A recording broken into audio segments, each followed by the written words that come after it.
So எல்லோரும் இன்றைக்கி பார்த்துருப்போம். விஜய் அவர்கள் தமிழக முதலமைச்சராக பதவியேற்றிருக்கிற விஜய் அவர்கள் தன்னுடைய எதிர்க்கட்சியாக இருக்கிற தலைவர் ஸ்டாலின் அவர்களிருந்து மற்ற நிறைய அரசியல் தலைவர்களை இன்றைக்கி சந்திச்சிருக்காரு. இது என்ன காரணம் அப்படிங்கிறதுக்கு நிறைய பேர் நிறையா வியூ பாயிண்ட் வந்து ஷேர் பண்ணிக்கிட்டு இருக்காங்க.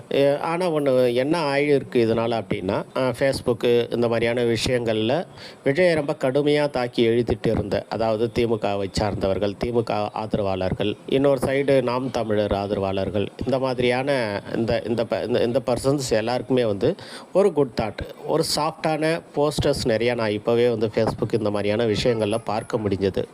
அப்போது விஜயுடைய காரணம் என்ன, உண்மையிலே ஏன் அவர் மீட் பண்ணார் அப்படின்னா, இதுதான் அவர் எய்ம் பண்ணதும் பார்த்தீங்க அப்படின்னா, அவர் அரசியலுக்கு வந்து ஆட்சியை பிடிச்சாச்சு.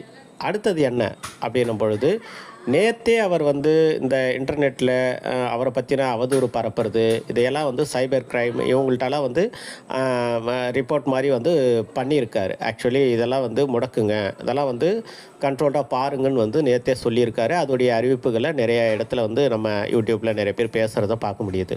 ஸோ அதோடைய ஒரு பகுதி தான் இது. அவர் மரியாதை நிமித்தமாக வந்து பார்த்தாரு அப்படிங்கிறத விட, இனி அவருக்கு மரியாதை குறைவாக ஏற்படுத்துகிற மாதிரியான போஸ்டர்ஸ், அந்த மாதிரியான ஒரு அப்டேட்ஸ் எதுவுமே இன்டர்நெட்டில் முடிஞ்ச வரைக்கும் அதை கிளியர் பண்ணணும்.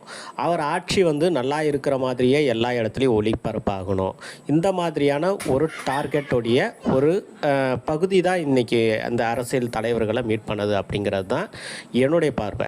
இது இவர் மட்டும் கிடையாது.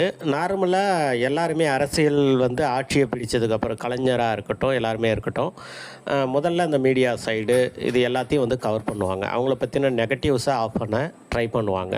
அப்போ தான் ஆட்சியை தக்க வச்சுக்க முடியும். அப்போ தான் நிறையா வந்து சுற்றி வந்து அந்த நச்சரிப்புகள், அவங்கள பற்றி குறை சொல்கிற விஷயங்கள், இதெல்லாம் வந்து கட்டுப்படுத்தணும் அப்படிங்கிறத விரும்புவாங்க. இந்த விஷயத்தில் விஜயெல்லாம் வந்து ரொம்ப அதிகபட்சமாக இருப்பார். ஏன்னா அவர் அரசியல் வந்ததுலேருந்தே பெரிய ஒரு டீம் வந்து இதுக்காகவே இயங்கிட்டு இருந்தாங்க. அவர் இன்றைக்கி ஆட்சியை பிடித்ததே கூட இந்த இன்டர்நெட்டில் அவங்களுடைய அந்த ஐடி விங்கு அது இதுன்னு அவங்க நிறைய டீம்ஸ், நிறைய யூடியூப்ஸ் எல்லாம் வந்து பே பண்ணி பண்ணதுடைய விளைவு தான் இன்றைக்கி ஆட்சியை பிடிச்சிருக்காங்க. இது உங்களுக்கே தெரியும். அப்படி பார்க்கும் பொழுது இன்றைக்கி அவர் மரியாதை நிமித்தமாக மீட் பண்ணார் அப்படிங்கிறது மட்டும் கிடையாது, அப்படிங்கிறது கூட கிடையாது. உண்மையை சொல்லப்போனால் இது அந்த அரசியல் தலைவர்கள் சார்ந்த மற்றவர்கள் வெறுப்புணர்ச்சியில் இருக்கிறவங்க அவங்களுடைய பதிவுகள்லாம் வந்து ஒரு சாஃப்ட் கார்னராக மாறும். இதை அடுத்து என்ன நடக்கும் அப்படின்னா, எல்லோரும் தயாராக இருந்துக்குங்க. அதிகபட்சமான ஆக்ஷன்ஸ் எடுக்க வாய்ப்பு இருக்குது. யூடியூப்பில் நீங்கள் நெகட்டிவாக பேசுனீங்க அப்படின்னா உங்களுடைய அக்கௌண்ட்ஸும் முடக்கப்படலாம், ஏன் உங்களை அரெஸ்ட் கூட பண்ணப்படலாம்.